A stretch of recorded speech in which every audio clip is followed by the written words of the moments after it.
বিশ্বাস এমন একটি অনুভব যা মানুষের আচরণ আর ধারাবাহিকতার ভেতর দিয়ে ধীরে ধীরে তৈরি হয়। একবার যদি কারো প্রতি সেই অনুভব নড়ে যায়, তখন আর আগের অবস্থায় ফেরা সহজ থাকে না। কারণ মানুষ তখন শুধু ঘটনা নয়, সেই ঘটনার পেছনের ইঙ্গিতও মনে রাখে। সে বুঝে নেয় এখানে আর আগের মতো নিশ্চিন্ত থাকা যাবে না।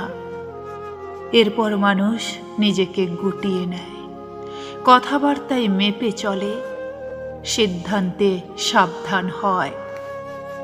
আগে যে জায়গায় নির্ভর থাকা যেত, সেখানে হিসাব ঢুকে পড়ে।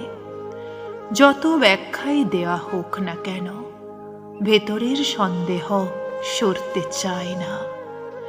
অভিজ্ঞতা তাকে শিখিয়ে দেয় সব কিছু মেনে নেওয়া নিজের জন্য ক্ষতিকর হতে পারে।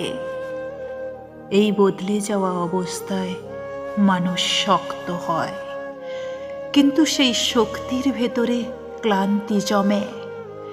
সে আর আগের মতো সহজে কাউকে জায়গা দেয় না।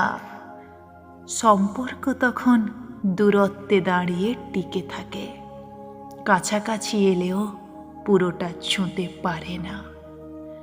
বাস্তবতা হলো, একবার ভাঙন হলে তা কেবল অতীতের ঘটনা হয়ে থাকে না, বরং ভবিষ্যতের পথকে প্রভাবিত করে।